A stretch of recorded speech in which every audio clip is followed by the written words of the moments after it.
La télévision Caraïbe, chaîne 22 et l'association culturelle Café Philo Haïti vous proposent tous les mercredis 7h PM. Café Philo. Café Philo, c'est une émission de débat, d'échange entre intellectuels, chercheurs, penseurs, opérateurs culturels et artistes de tout horizon. Le temps, l'éducation, l'identité, la morale, la science, la culture, c'est Café Philo tous les mercredis 7h PM sur la chaîne 22. Café Philo et la chaîne 22, pensons mieux, agissons autrement. Mesdames, Mesdemoiselles et Messieurs, bonsoir. Bienvenue encore une fois à Café Philo, espace de discussion, de rencontre où l'on discute de tout, où l'on prend prétexte du fait que nous sommes des êtres humains pour parler, pour échanger, pour faire intervenir au bout du compte, du moins c'est ce que nous espérons, la chose philosophique. Ce soir, encore une fois, nous avons un Café Philo où il va s'agir de philosophie, philosophie qui essaiera, autant que faire se peut, de se colter à une réalité qui est proprement haïtienne, on va dire. Saisir, en d'autres termes, si c'est une tâche qui n'est pas forcément ingrate de la philosophie, le politique haïtien à partir de ce que propose la philosophie comme ancrage, évidemment. Pour commencer, comme nous avons l'habitude de le faire, je vous demande, parce que je ne peux pas faire autre chose, de vous mettre debout pour entonner avec nous l'hymne national d'Haïti, la Dessalinienne. Le pays pour les ancêtres, marchons unis, dans nos empreintes de maîtres, du sol soyons seuls maîtres, marchons unis, pour le pays pour les ancêtres, marchons unis, pour le pays pour les ancêtres, pour le drapeau.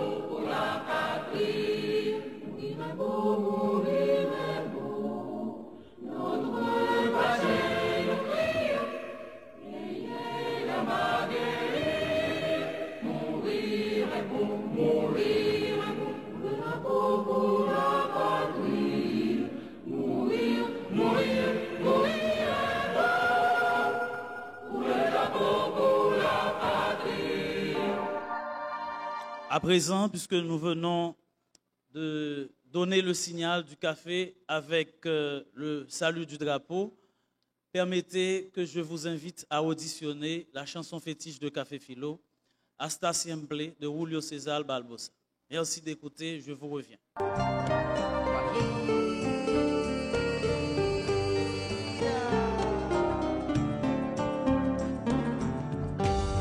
Aprendimos a quererte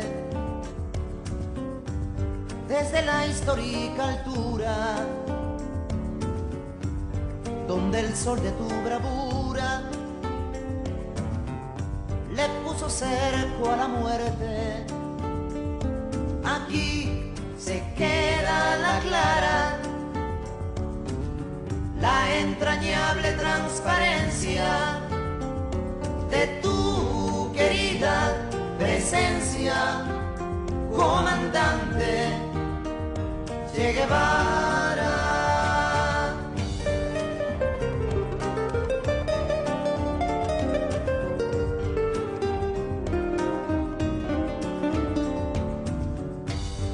Tu mano gloriosa y fuerte desde la historia dispara,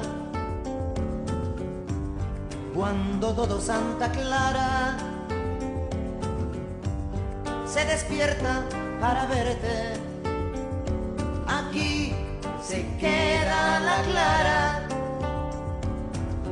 la entrañable transparencia de tu querida presencia, comandante Che Guevara.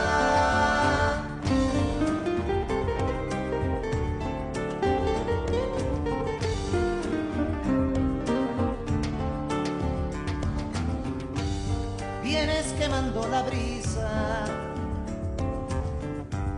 con soles de primavera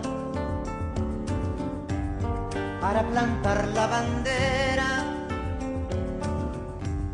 con la luz de tu sonrisa. Aquí se queda la clara, la entrañable transparencia de tu querida presencia, comandante Che Guevara.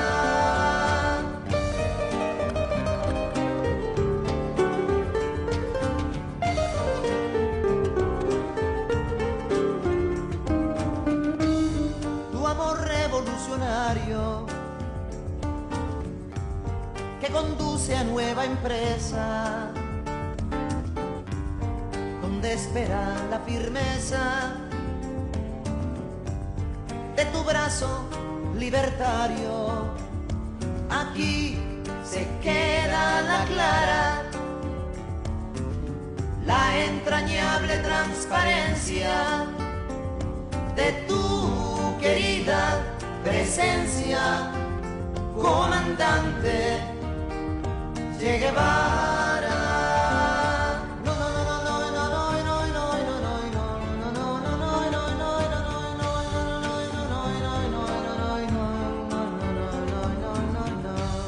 Seguiremos adelante, como junto a ti seguimos, y con Fidel te decimos, hasta siempre, comandante. Aquí se queda la clara, la entrañable transparencia de tu querida presencia, comandante Che Guevara.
Merci d'avoir écouté avec attention et intérêt cette fameuse chanson fétiche de Café Philo.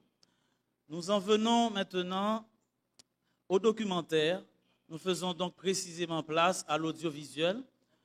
Ici à Café Philo, comme j'aime souvent le dire, nous pensons que l'audiovisuel a une place importante, est donc partie prenante de toute intellectualité, en tout cas de toutes conditions de possibilité d'émergence d'activités de pensée, de démarches intellectuelles dans ce pays.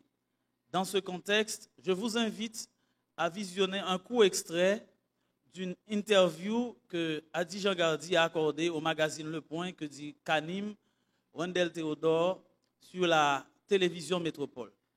C'est, comme nous le faisons à chaque fois, une interview qui donne, en termes d'anticipation, une idée de ce dont il va s'agir dans un instant avec l'intervention de notre invité. Suivez avec intérêt. Comme toujours, je reviens pour reprendre en main ce que je laisse pour l'instant à votre attention. Merci.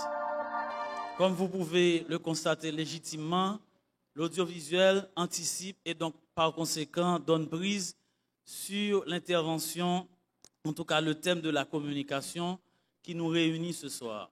Ce soir, il s'agira donc de parler des deux lieux de pouvoir dans la société haïtienne et du problème de la légitimation que ces deux lieux posent et par voie de conséquence, envisager une possible, je reprends à ma façon le thème, une possible reformulation, une nouvelle formulation si vous voulez, du théologico-politique en Haïti. Pour débattre de ce thème, nous avons avec nous Edlin Dorismond, qui est philosophe de formation, précisément docteur en philosophie, qui a écrit L'ère du métissage, politique, philosophie, éthique, qui est responsable du laboratoire La DIREP et qui en ce moment dirige en qualité de directeur de programme, qui est membre nouvellement du Collège international de philosophie. Nous avons donc ce soir le plaisir d'accueillir Edlin Dorismond, qui enseigne entre autres au campus de l'Université de Limonade, qui enseigne également dans d'autres centres universitaires d'Haïti, qui anime des séminaires, qui propose un peu partout des conférences et évidemment essaie de réfléchir sur un ensemble de questions qui ont pour principal intérêt Haïti d'un point de vue philosophique, on va dire. Comment parler de ces deux lieux de pouvoir dans la société haïtienne et comment montrer que le pouvoir, au final, est comme enjeu au centre de ce qui se joue une fois campés ces deux lieux. Edmond Dorismond a la volonté de nous en parler amplement et de nous montrer que, au final, une tension est pratiquement mise en évidence dès qu'on aborde cette question, la question des rapports qui existent entre ces deux lieux de pouvoir, que l'on va appeler d'une part le lieu institutionnel et d'autre part, soit le second lieu, un lieu, on va dire, fondé sur la nature. Quand on met ces deux lieux de pouvoir ensemble, l'enjeu de taille, l'enjeu sur lequel pratiquement fait fond ce problème, c'est la question du pouvoir en Haïti. Pour en parler amplement et pendant 30 minutes, je passe donc la parole à Edlin Dorismond, que je vous demande d'applaudir. Merci. Je dis déjà merci à Ralph et à Café Philo pour m'avoir accordé cet espace de parole, de visibilité, il faut le dire. Vous voyez toutes les lumières qu'il y a. Mais surtout, partager avec vous quelques idées.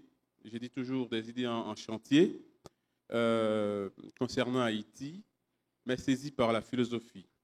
Saisies par la philosophie en même temps, avec ce souci de faire trembler la philosophie en confrontation avec ces expériences haïtiennes.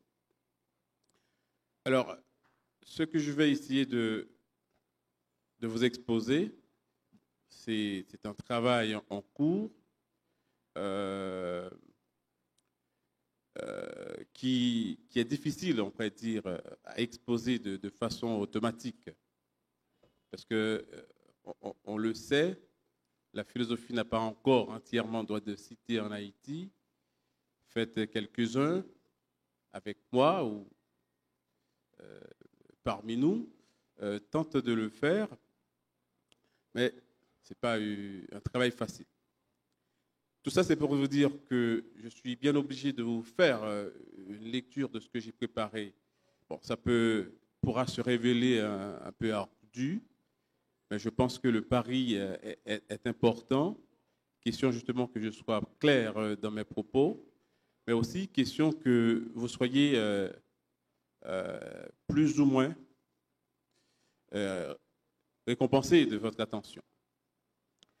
Donc j'ai choisi comme titre à cette intervention les deux lieux de pouvoir dans la société haïtienne et le problème de la légitimation. Bon, j'ai ajouté à côté une nouvelle formulation du théologico-politique.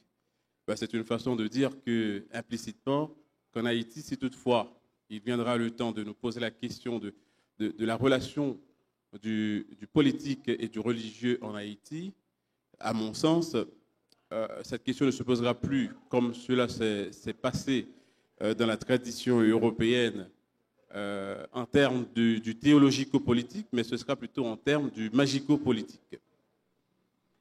Mais vous le comprendrez tout à l'heure.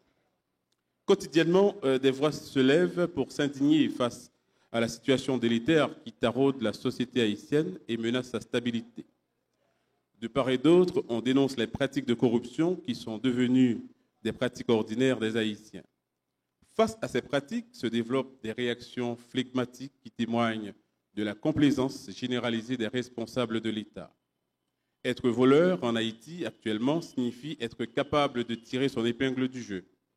C'est être débrouillard, savoir saisir les opportunités ou les occasions en dépit des méfaits que le vol produit sur la redistribution.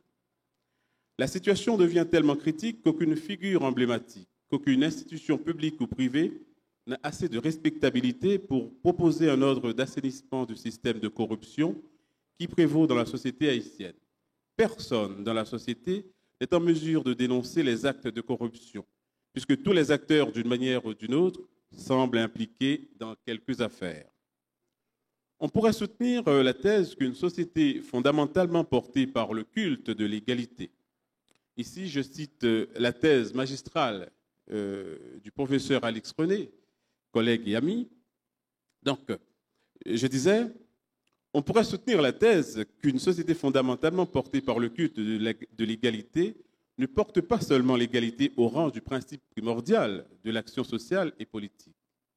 Si le culte de l'égalité n'est qu'un principe d'action contrevenant au dispositif d'inégalité qui entrave l'invention d'un régime de justice, j'aurais tort de formuler des reproches à ceux-là qui auraient soutenu une telle vision, puisqu'en fait, l'égalité serait devenue une sorte de rempart aux éventuelles dérives du pouvoir politique ou économique. Cependant, lorsque le culte de l'égalité s'impose comme mécanisme de nivellement des rapports sociaux, prétextant l'égalité sans un ordre d'organisation, il devient un véritable obstacle au processus d'administration de la société.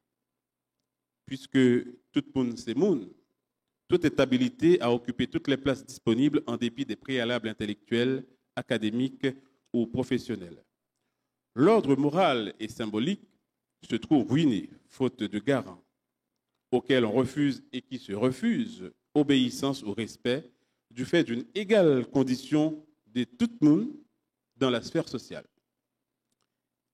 Les conséquences de cette compréhension sociale de l'égalité deviennent incapacité à faire équipe, difficulté à mettre en place un projet commun du fait que chacun porte le sien et s'interdit l'effort de penser le collectif, le général, la primauté du droit sur le devoir, la difficile expérience du collectif, le général, alors la difficile expérience de l'autorité qui bascule constamment du côté de la force.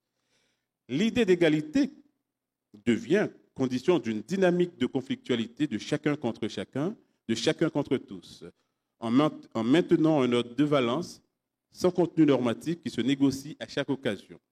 Ce culte de l'égalité, ruinant les cadres de discussion, produit l'improvisation et la débandade comme forme de vie sociale et politique.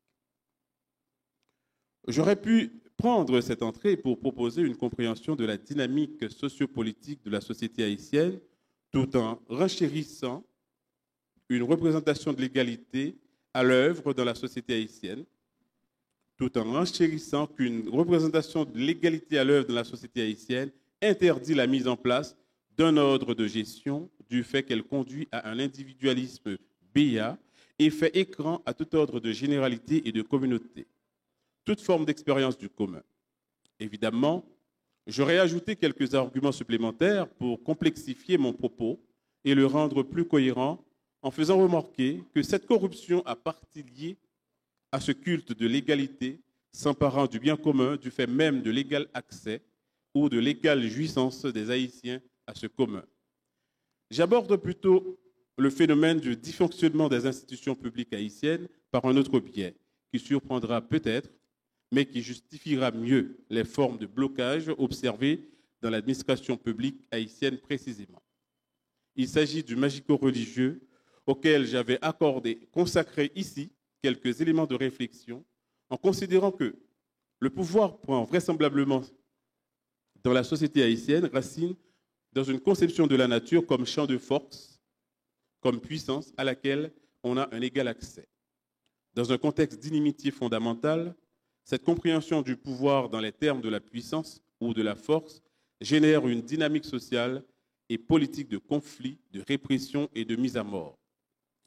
Cette même hypothèse, je tenterai de la faire fonctionner au regard des pratiques institutionnelles en montrant comment cet imaginaire du pouvoir, imaginaire que produit la société du pouvoir, imaginaire que le pouvoir a de lui-même, produit des blocages au sein des institutions, les rendant en conséquence inaptes, inefficaces aux attentes sociales, politiques des citoyens.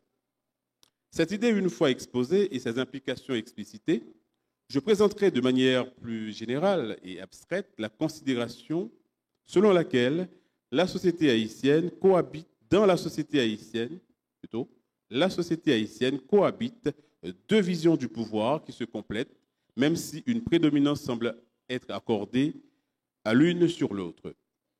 Cette prédominance serait, de mon point de vue, la condition non seulement du dysfonctionnement des institutions, mais de leur impuissance, de leur inaptitude à répondre aux exigences de la société. J'en viens donc à la question suivante. Certaines des institutions de la société haïtienne ne sont-elles pas de trop?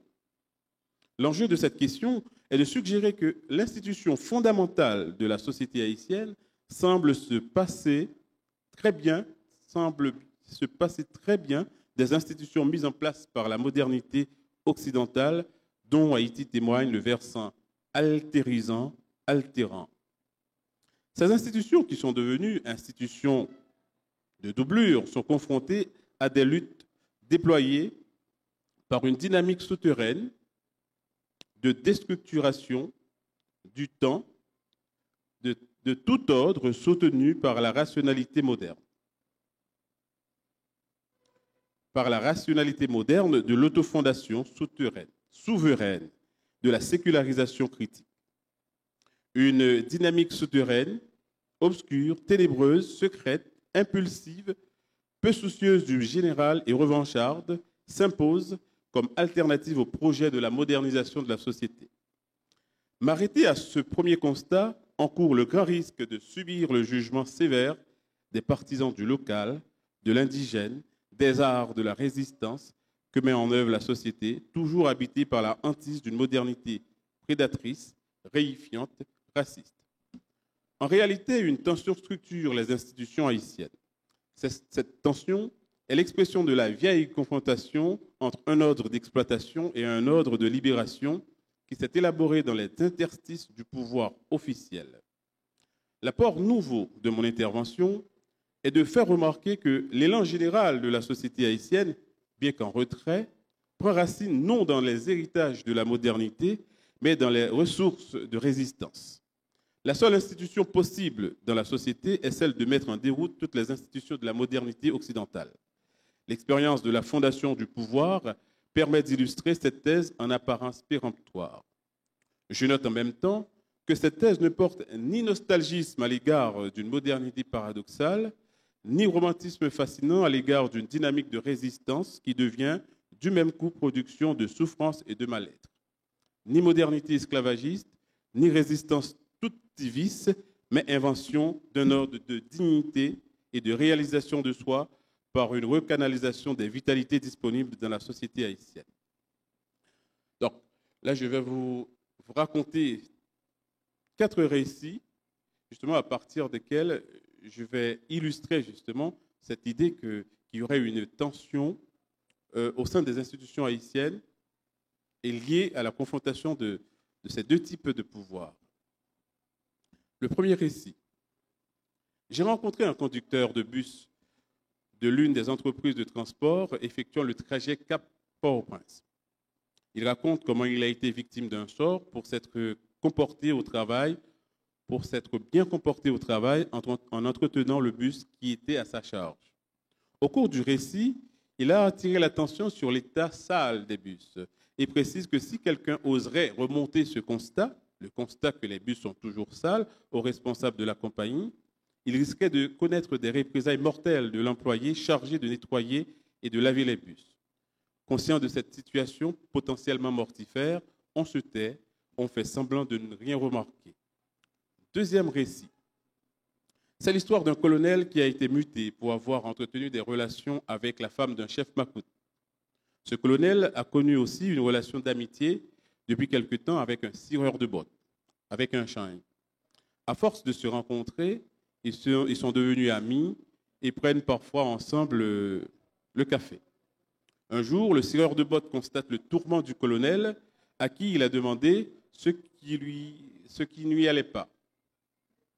Après quelques insistances du cireur de bottes, le colonel avoue que son supérieur hiérarchique allait le muter à une autre ville.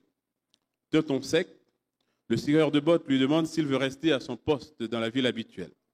Le colonel interloqué du ton cavalier du cireur de bottes, finit par se rendre compte que celui-ci était sérieux. De cette impression, il lui explique qu'il veut bien continuer à travailler là où il vit avec sa femme, avec sa famille, sa femme et ses enfants. Le cireur de bottes lui demande de se rendre à un endroit, à un coin de la capitale, à minuit, au jour indiqué. Le colonel s'est rendu à l'endroit indiqué. Arrivé, il se trouve en présence des gens non familiers. Un seul visage lui a été un peu familier, mais l'accoutrement du personnage ne lui a pas inspiré une grande certitude. L'officiant, le cireur de bottes, a pris place et a été suivi des autres personnes et du colonel. Le maître de cérémonie, le cireur de bottes, vous comprenez, d'un ton péremptoire, précise qu'avant de commencer la séance, il doit régler une petite affaire. Il s'agit de l'affaire du colonel. Il appelle le macoute, qui serait à l'origine du transfert du colonel, de bien penser à abandonner cette affaire. Ainsi, le colonel n'a plus à s'inquiéter et continue sa vie routinière dans la ville des Gonaïves. Troisième récit. Alors, ça, il ne s'agit pas d'un récit, mais plutôt d'une considération générale à partir de ce qui se raconte. Souvent, on raconte que certains leaders politiques, certains présidents de la République, sont plus enclins à écouter leurs Ougans, leurs Mambo, que leurs conseillers diplômés ou des universités.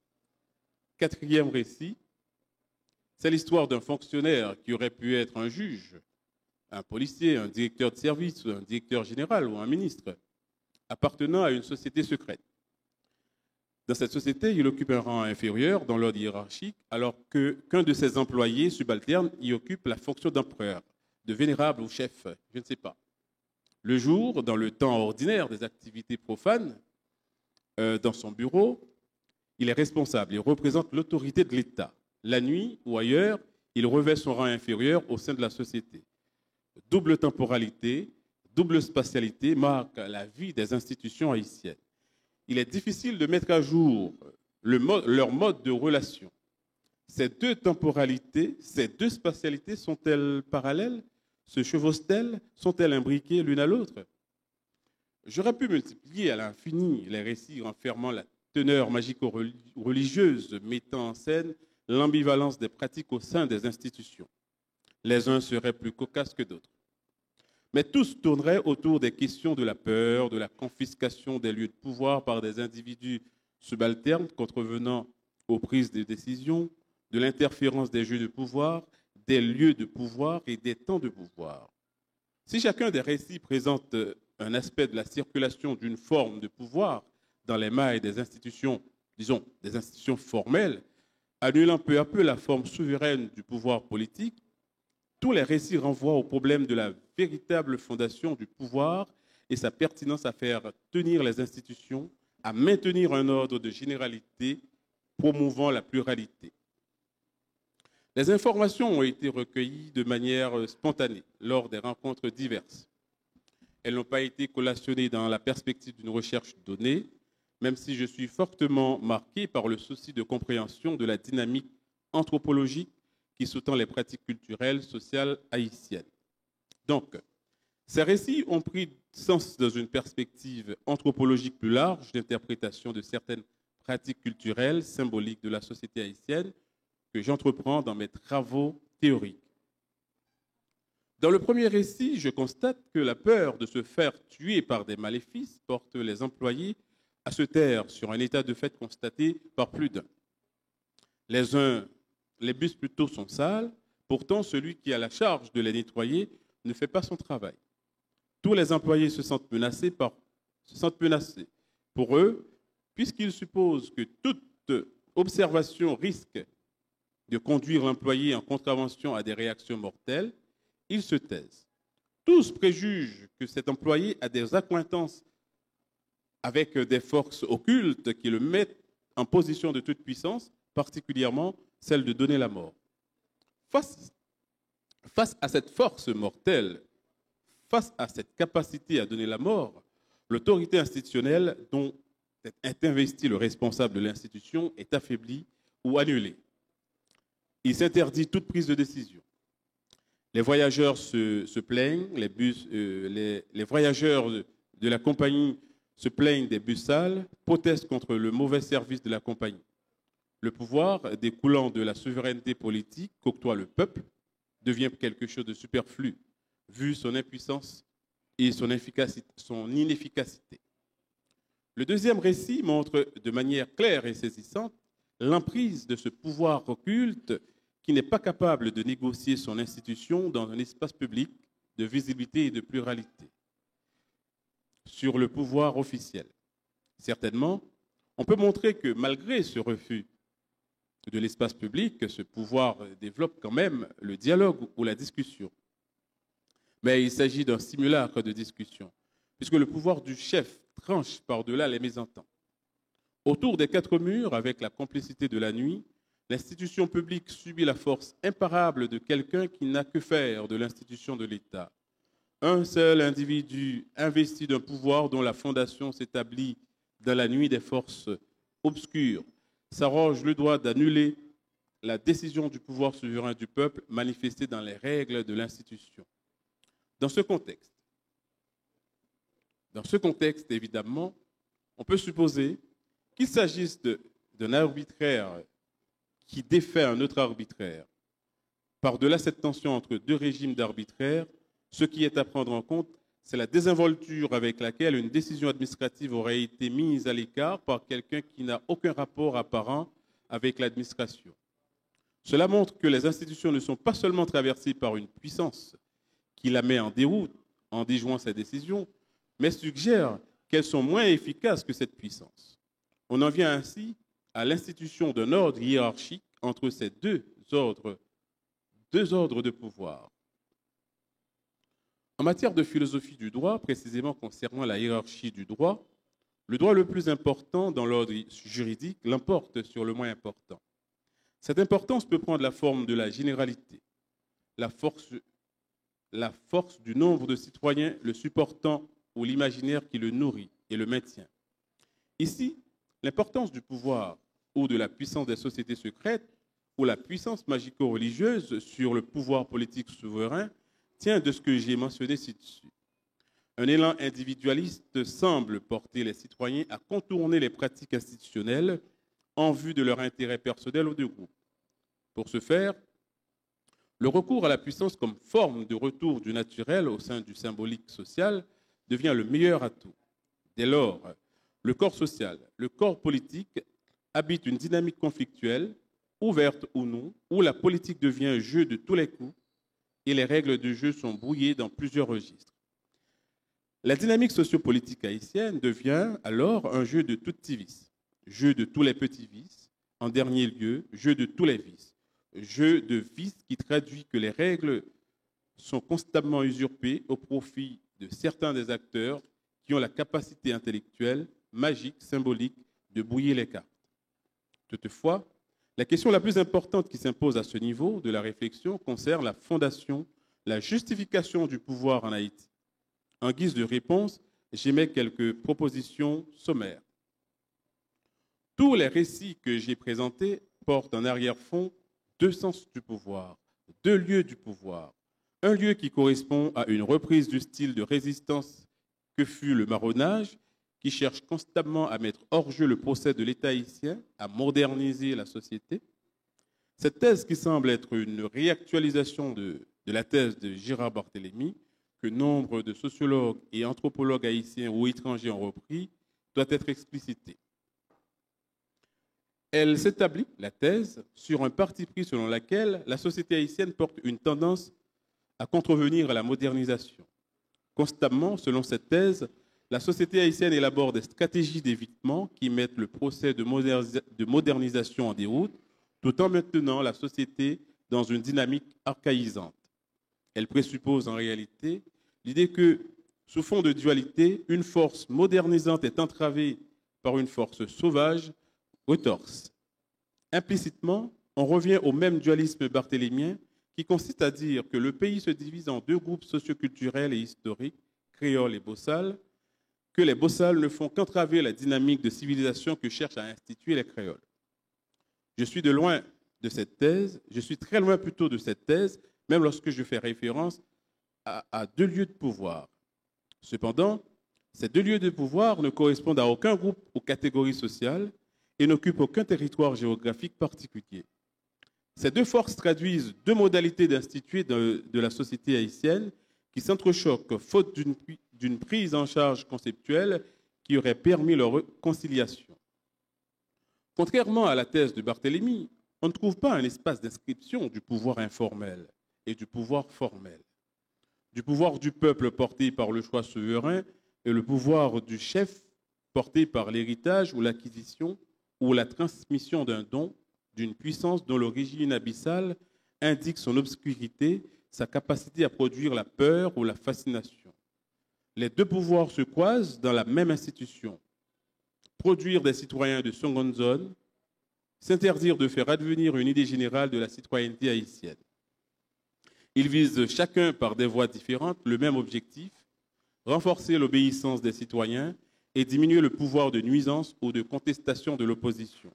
Donc, les deux styles de pouvoir que j'ai recensés visent à mettre hors jeu les velléités de contestation, à augmenter la puissance de chacun sur les autres, à affaiblir celle de l'autre. Cet usage du pouvoir, converti constamment en puissance, de part et d'autre, dissimule en même temps qu'il met à jour, dissimule en même temps qu'il le met à jour l'intention de réduire l'autre à une conscience sans volonté, à un zombie.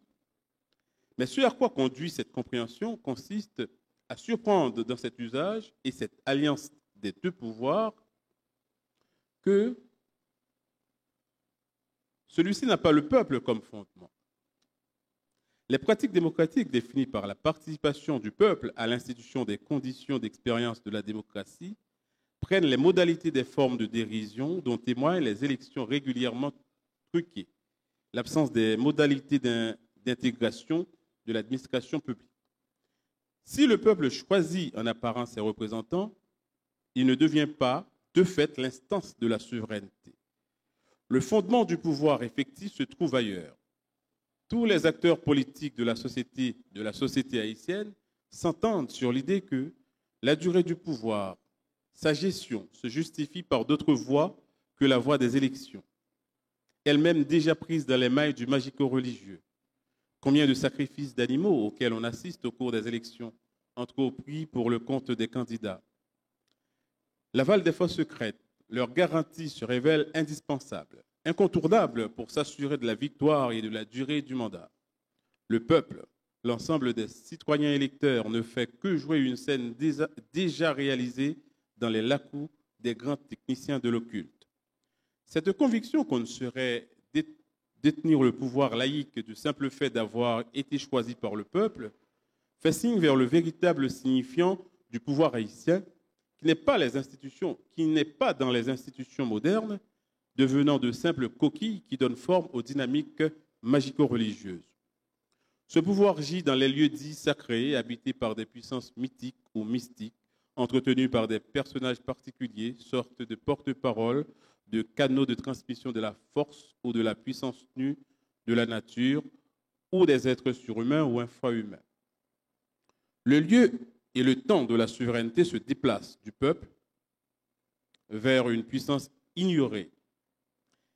Cette puissance dépasse la puissance de connaître de la théorie, de la philosophie, au profit de la puissance fictionnelle de l'imagination, mettant la politique dans un élan d'inventivité protéiforme, de lieu et de temps de puissance, dans un kaléidoscope social-politique qui embarrasse la théorie dans sa passion de rigueur, de non-contradiction, de clarification. Le jeu de pouvoir, qui est en réalité un jeu de puissance, prend l'allure d'un carnaval quotidien où les coups de Kachapika pleuvent à dessein et des acteurs sont mis à mort afin de laisser l'espace du pouvoir vacant aux plus puissants. Être le plus puissant, c'est se rapprocher de la source de la puissance, qui n'est pas le peuple. C'est s'enfoncer dans la nuit afin de devenir le plus terrifiant, le plus infréquentable afin de faire peur. Cet imaginaire macabre du pouvoir ou au pouvoir ruine le pouvoir au profit de la force ou de la puissance, tout en dressant les citoyens face à la peur ou à la terreur. Cette dynamique symbolique n'est ni l'affaire de l'élite, ni l'affaire de la masse.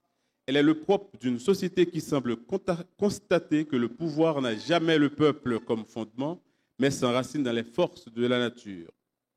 L'histoire de la société haïtienne est celle des pratiques d'animalisation qui mettent en scène les formes d'expérience d'effacement de l'humanité de l'homme. Me référant aux travaux de Franck de Gaulle sur la zombification, je comprends d'une part que l'esclavage a été l'expérience inaugurale du capitalisme dans sa vertu à réduire l'humanité dans sa condition de bête ou d'animal. Au cours de son expérience historique et symbolique, la société haïtienne n'est pas encore parvenue à maîtriser cette force animalisante. Certaines sociétés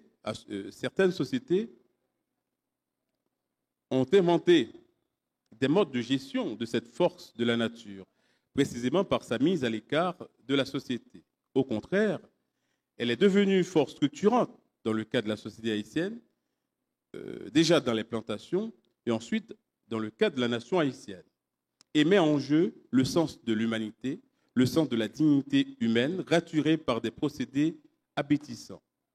L'État haïtien, sorte d'avatar du pouvoir colonial et instrument du capitalisme et de la modernité, reproduit les pratiques d'animalisation au lieu de canaliser la force animalisante qui a tissé les habitus de la société haïtienne dans sa gestation. Il devient symbole de l'animal qui cherche à neutraliser dans les forces secrètes de la société. Alors plutôt, l'État devient symbole de l'animal qu'il cherche à neutraliser dans les forces secrètes de la société. Autrement dit, l'État lui-même devient cette force animale. Une société détentrice de forces secrètes et animalisantes ne fait que nourrir et renforcer l'obsession au danger imminent que court le pouvoir exposé à la déstabilisation et déstructuration. Ainsi serait né un imaginaire politique et social de la présence de forces animales qui devient source de fondation d'une société, qui devient caverne d'assassins, de bandits, tous messagers de cette puissance de mise à mort, de déstructuration des ordres de communauté. Enfin, il s'agit d'une courte histoire de l'imaginaire du pouvoir haïtien et de sa passion pour son autre, son même et son différent, la puissance, la force. Cette histoire qu'on devra écrire permet toutefois de supposer que le travail de sécularisation qui aurait dû se faire dans la société haïtienne n'a pas eu lieu du fait de l'alliance, de la mauvaise alliance de l'État avec les forces religieuses, de l'État avec les forces magico-religieuses pour contrôler l'imaginaire magico-religieux, pour mettre sous surveillance cette part sauvage qui semble défier tout processus d'institutionnalisation. À l'arrivée, c'est l'imaginaire même du pouvoir qui se laisse prendre dans ce dispositif magico-religieux et ne parvient pas à en sortir.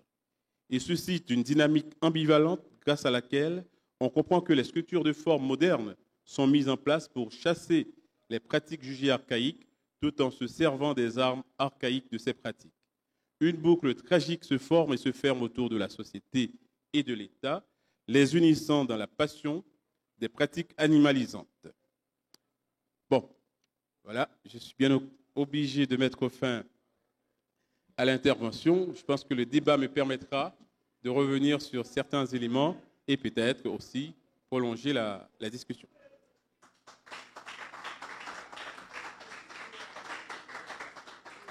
Comme le laissait supposer la formulation de l'intitulé de Dorismond, l'intervention en a donc été assez abondante et incisive parce qu'elle essayait de saisir, d'intervenir sur une question en ouvrant les perspectives sur quelque chose de fort que l'on va appeler le statut du pouvoir dans ces deux types de sociétés, si l'on peut dire, en tout cas dans ces deux lieux, et comment créer finalement, comment rendre possible une harmonie à partir de la maîtrise de ces forces de la nature, comme il le dit, de cette forme de résistance, ou à la limite, comment essayer de proposer autre chose dans le sens critique.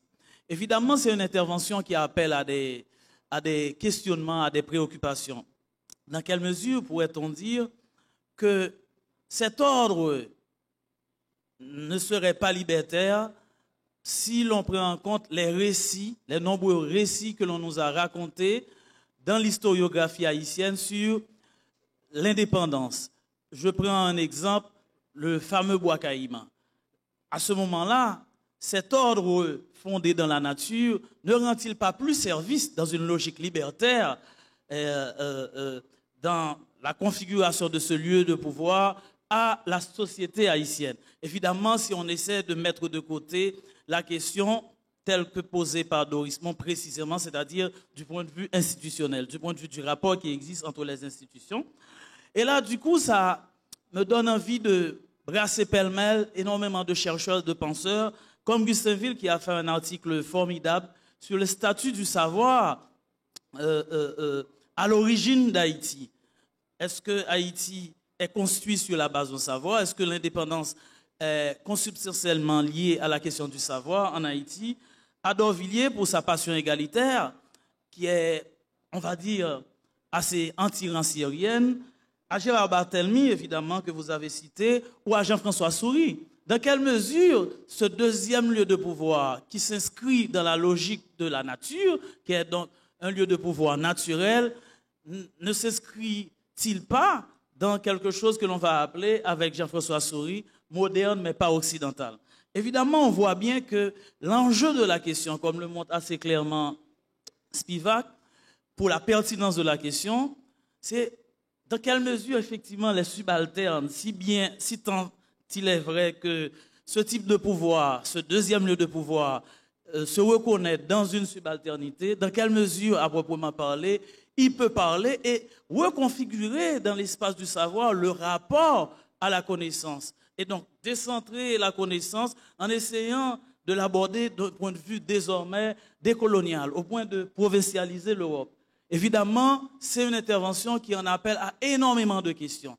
Ce lieu de pouvoir, pour finir, est-il toujours un lieu de pouvoir qu'il faut écarter, qu'il faut marginaliser, parce qu'il n'est pas maîtrisable ou parce qu'il n'est pas encore maîtrisé, ou au contraire lui donner libre cours et lui permettre de reprendre une tradition en la critiquant et de fonder un savoir, un pouvoir, une éthique délibérément axée sur des valeurs proprement locales, proprement haïtiennes. Pour en parler, pour discuter de tout cela, écoutez, prenons une pause avant avec Niska et Théodore Beaubrun. Nous vous revenons pour le débat, pour en discuter largement. Merci.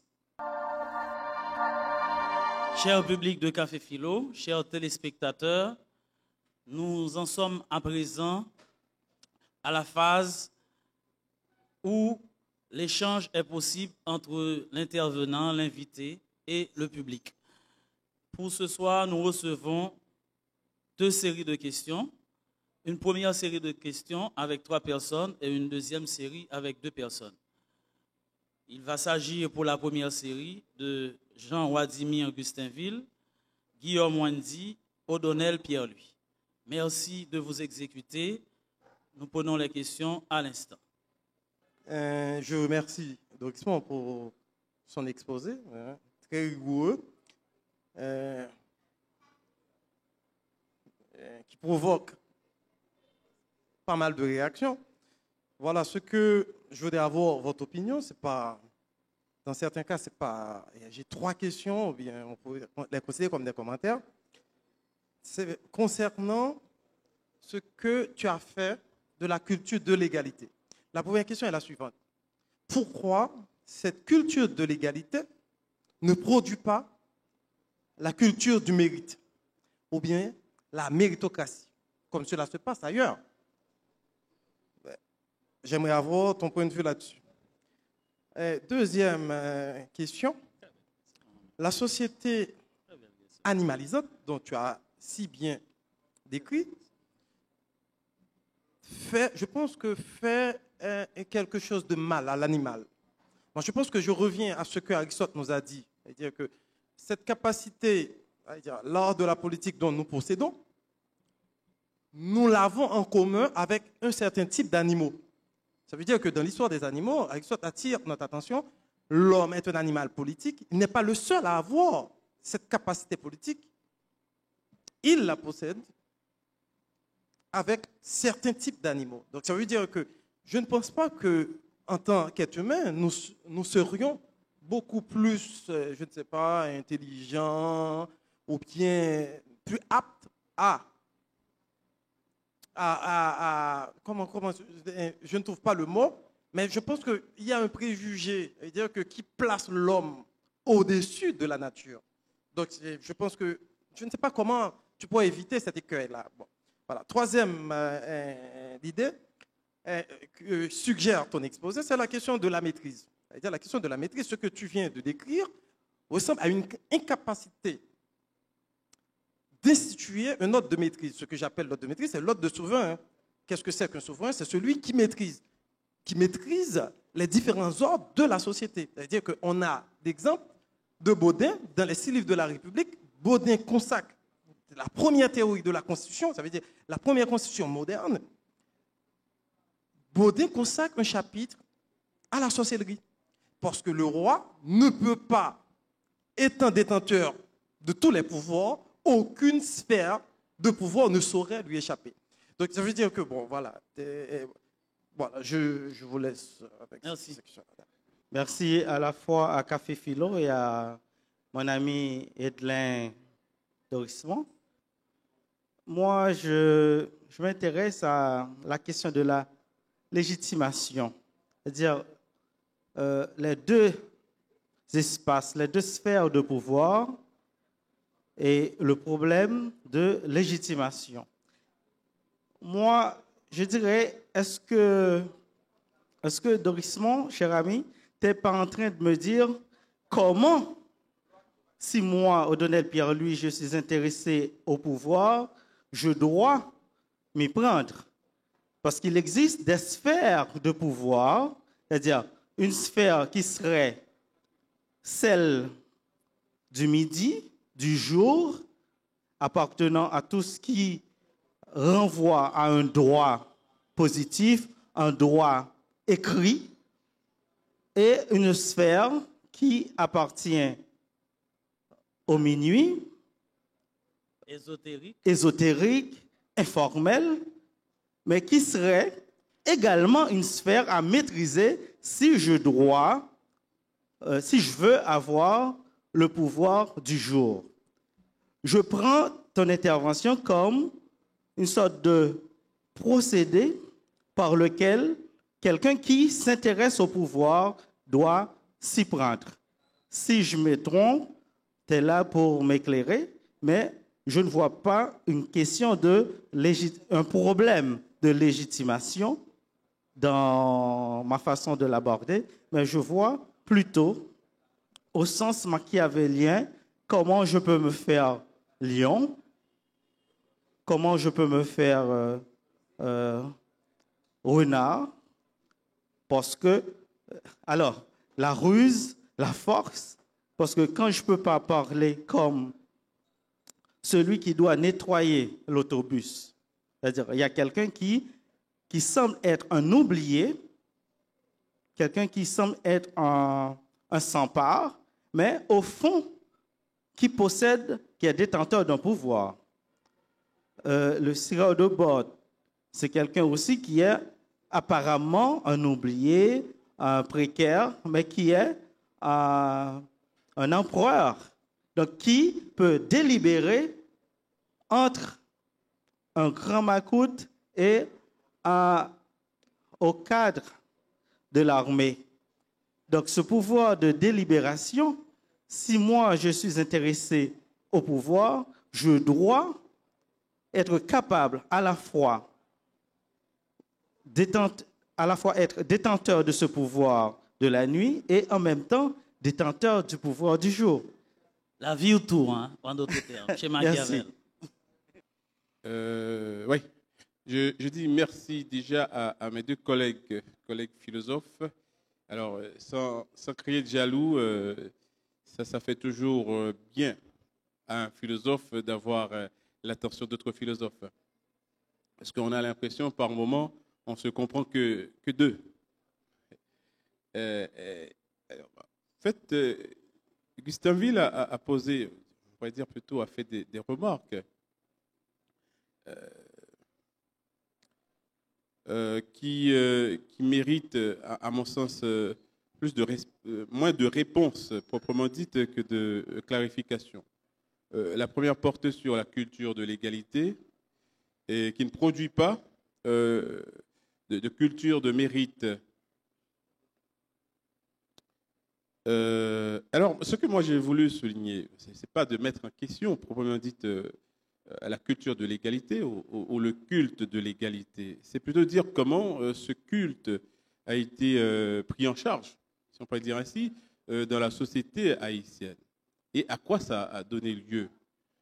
Mais précisément parce que, justement, ce culte de l'égalité, et je pense quelque part, ça a été la position de Alix René, n'a jamais été saisi par ce que j'appelle, faute de mieux, l'institution formelle.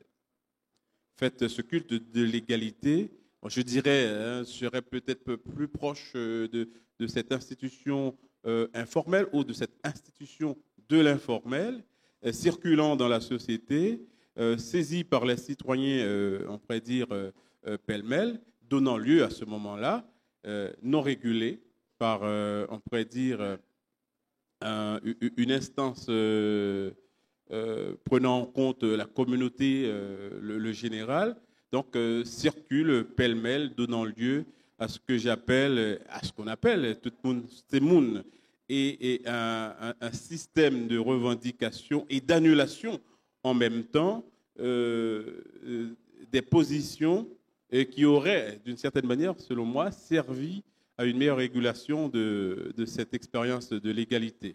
Quelque part, je dirais, à partir de ce constat, que le culte de l'égalité, vraisemblablement, ne fait qu'annuler les conditions pour qu'une véritable expérience de l'égalité advienne. La deuxième remarque porte sur les sociétés animales. Alors, je comprends bien ce que vous avez dit par rapport à Aristote. Il y aurait d'autres animaux à être politiques, mais bon, je pense en même temps que pas de la même manière que l'homme, en partant de cette considération aussi aristotélicienne que toute action présuppose une finalité, le bien, et que la politique, quelque part, en tant qu'action, aurait cette finalité-là en héritage. C'est compliqué, selon moi, de réfléchir du point de vue des autres animaux, vu que jusqu'à présent, que ce soit ces sociétés secrètes-là, que ce soit la science ou autre, ne nous donne pas encore de clés pour habiter le monde des animaux et par là savoir justement à partir de quelle idée régulatrice et de quelle finalité ils organisent leur société politique. Mais en ce qui nous concerne, il faut bien voir que justement, la politique, on l'invente, ou du moins on la déploie, puisque l'homme serait naturellement politique chez Aristote, en vue de notre mieux-être. Alors, tout le problème, c'est que, justement, dans le cas précis de la société haïtienne, on constate que la politique n'assure pas ce mieux-être. Au contraire, semble devenir un dispositif qui réduit les citoyens à des situations abétissantes, à des situations animalisantes, à des situations, comme on dit dans le langage des journalistes, infrahumaines. La troisième, ça a été l'ordre de la maîtrise. Ben, je pense qu'implicitement, ça a été ma position. C'est dire que il existe en Haïti une sphère de pouvoir qui serait cause de la fragilisation quelque part d'un pouvoir laïque, d'un pouvoir institutionnel. Et que, bon, ce n'est pas dire que ce pouvoir laïque doit venir à la maîtrise de ce pouvoir secret de nuit, mais plutôt qu'on en prenne conscience, précisément à l'université, pour savoir justement comment il serait possible de faire participer cette puissance naturelle à une véritable expérience de la politique. Donc, au début, je l'ai dit, ni modernité esclavagiste, ni résistance romantisante. C'est une façon de dire que je ne suis pas dans une perspective de prêcher, de faire promotion pour une rationalité politique moderne, non plus pour promouvoir une rationalité magico-religieuse qui produit les écarts que l'on connaît, mais comprennent ensemble l'existence justement de cette tension et du point de vue de l'université, voir par quels moyens il y a lieu de les articuler pour inventer un nouveau faire politique haïtien. Donc, en ce qui concerne la question de mon ami O'Donnell sur la légitimation, alors j'ai envie de dire que franchement, ce n'est pas de ma volonté de proposer un code politique haïtien. Et que mon souci, ça a été précisément de, encore une fois, attirer l'attention sur ce qui se passe, à la fois au niveau d'une sphère de visibilité et d'autre part au niveau d'une sphère nocturne marquée précisément par le secret. Et le mettre à jour, ou bien le mettre à jour pour le forcer à se dévoiler, pour que la politique puisse se faire autrement. Pour que le jeu politique, justement, n'ait pas un lieu de réserve, un lieu secret où tous les coups seront calculés et permis. Voilà.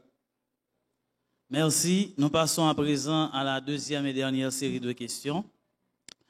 Pour ce faire, nous appelons donc Bernardin Larieux et Henri Auberjean. Je vous dis merci. Je salue le professeur Dorismont, c'est mon encadreur en master. Et... oui, bon, ok. C'était.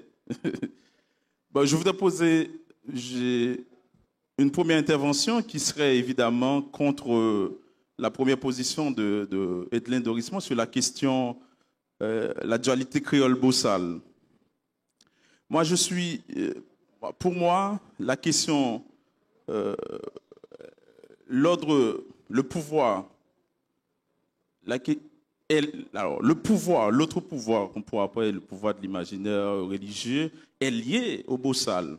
Et si on voit toute la considération liée à Casimir, à Barthélemy, on pourrait dire évidemment c'est que les créoles ont abandonné ce type de pouvoir, ce pouvoir. Donc il va avoir un moment,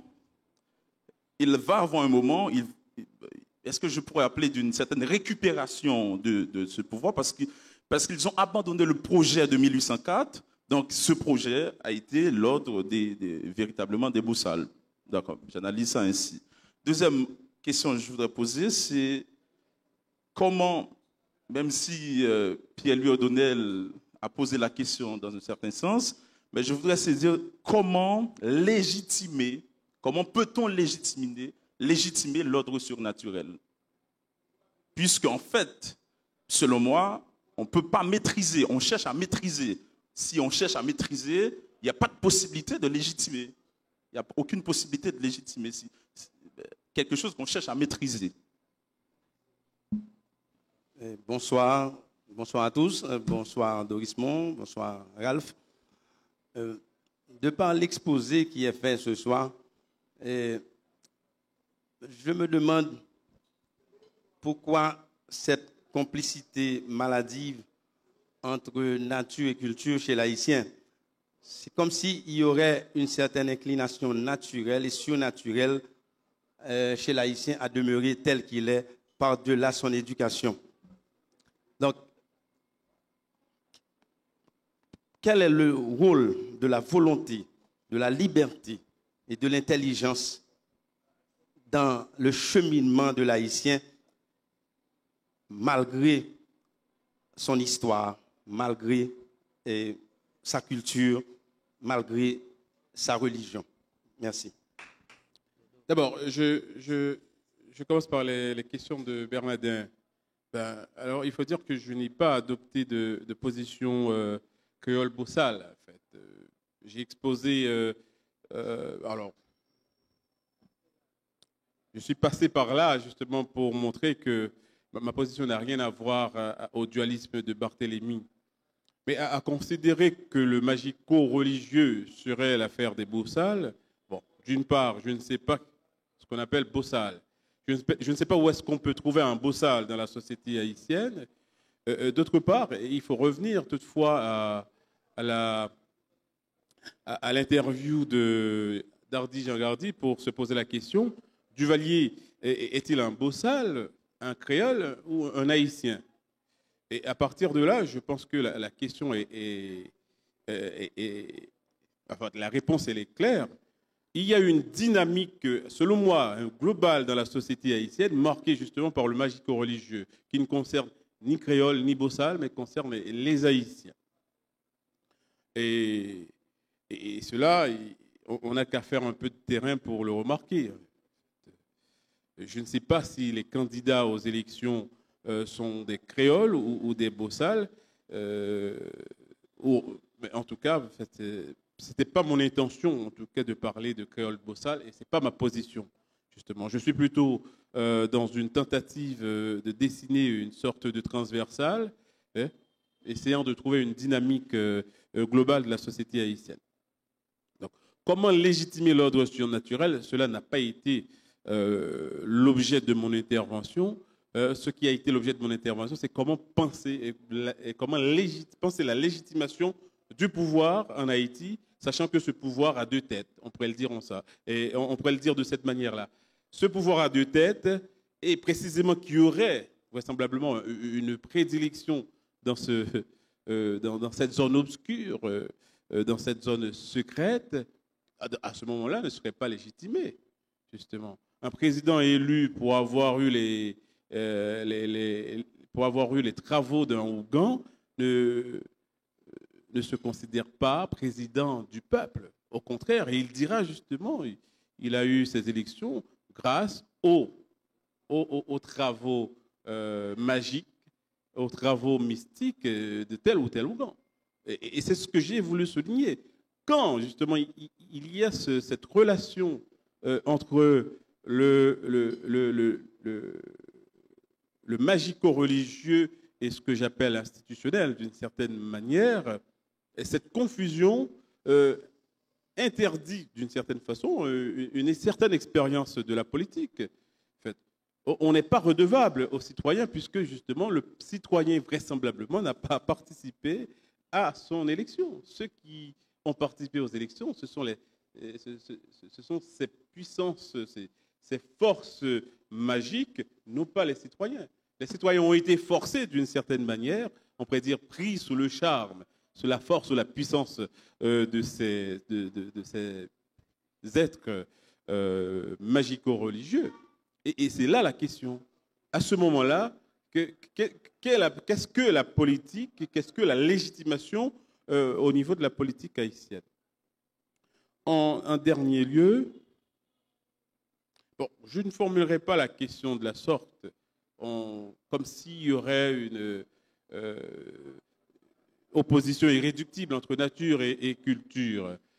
Non, en fait, il faut dire que, là c'est un vieux débat en fait, sur lequel on n'a pas besoin de revenir, mais moi je dirais plutôt, voilà ce qui s'est passé selon ma compréhension.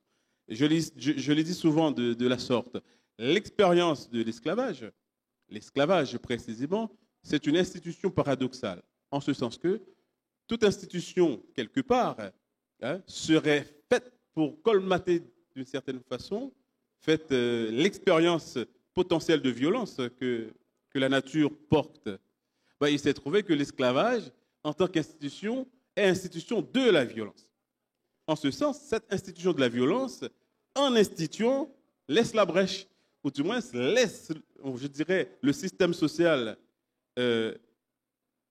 ébréché, ouvert, justement sur des forces naturelles qui, de temps en temps, font irruption, ou du moins constamment font irruption dans l'ordre social et le met à mal. Et c'est, selon moi, ce qui nous arrive. C'est pour ça, justement, j'ai plus tendance à parler de forces naturelles, à la fois pour me renvoyer à un langage moins suspect, moins ésotérique, plus convenable, on pourrait dire, dans un espace académique universitaire.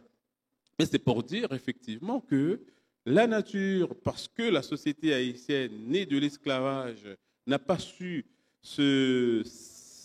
s'instituer avec une certaine systématicité aux rigueurs, et que les forces naturelles, sous forme de violence bien entendu, reviennent constamment. Bien sûr, peuvent prendre plusieurs modalités, modalités de force naturelle, cyclone ou autres modalités de force symbolique, diable, loi ou autres, reviennent constamment dans nos pratiques sociales, les déstabilisent, les font trembler, et par là, justement, nous nous trouvons constamment à inventer, ou du moins à recommencer, ce que j'appelle la débandade, ce que j'appelle justement l'improvisation. On est toujours dans une situation d'improvisation parce que les règles du jeu ne sont pas stables. Bien sûr, les règles du jeu ne sont pas stables partout ailleurs, mais ailleurs, elles ont une certaine durée. Mais chez nous, à chaque acteur, des règles de jeu différentes. À chaque président, à chaque député, à chaque ministre, des règles de jeu différentes. Et ça produit une grande instabilité qui, pour moi, ne serait pas de l'ordre de l'institutionnel, mais qui, quelque part, joue au fils de l'institution. Donc, ce n'est pas une question de volonté, ce n'est pas une question d'intelligence. Je pense que nous sommes assez intelligents, nous avons assez de volonté. Sauf que nous sommes pris, et c'est là, à mon sens, qu'il faut orienter l'attention, on est pris dans une dynamique macabre qui donne un mélange de naturel et de culturel, de symbolique et de naturel, et qu'on n'arrive pas à colmater. Et là encore, je reviens à l'éternel constat, c'est la fonction de l'université.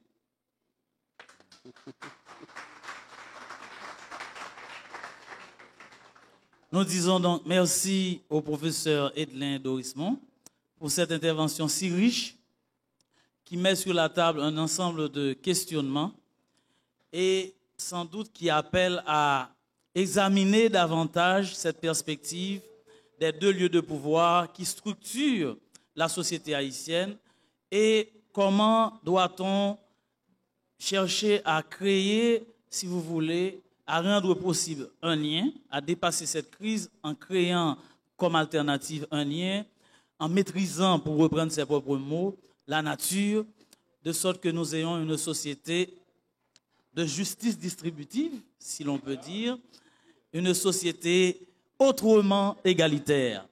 Évidemment, on est encore dans des questions. Par exemple, on pourrait se demander comment considérer à un autre niveau, notre professeur qui est dans la salle, Gauvin, le parler bolite. On pourrait également se demander dans quelle mesure, dans cette société, le mérite, comme l'a proposé Gustin Ville, ne peut pas faire fond sur la culture de l'égalité. Dans cette même société, évidemment, on peut se demander s'il n'y a pas lieu de considérer nature et nature. Je prends un exemple qui nous est donné, par exemple, par Maurice de Saint-Méry, l'institution franc-maçonne qui s'établit dans les Antilles, qui s'établit par conséquent en Haïti, est une institution fondée dans ce lieu de pouvoir naturel, qui n'est pas forcément l'institution des sociétés secrètes africaines, des captifs, des mises en esclavage. Et ça donne forcément, je reprends autrement Jean Casimir, une autre perspective, selon qu'on regarde de la caravelle les gens qui viennent, ou selon que l'on est dans la caravelle et que l'on regarde les gens qui arrivent. Merci pour cette belle présentation, professeur Dorismont. À bientôt, à mardi prochain pour notre café philo. Merci. Ou pas te doit te lever, ou pas te doit te mais c'est fierté ou gagner. Pas laisser yo blesser, pas laisser yo blesser. Nous c'est seul père descendre en bacard à ma chambre. Et puis moi, c'est même bitin. Ni ça qu'a fait plein des autres pour nous pas vivre ensemble. Et vous et moi, c'est y'en et l'autre, c'est y'en dans l'autre. ouais tout bitan brûlé. Faut non fin calculer. Faut yo apprendre peser. C'est qui bon ça y mauvais. Mais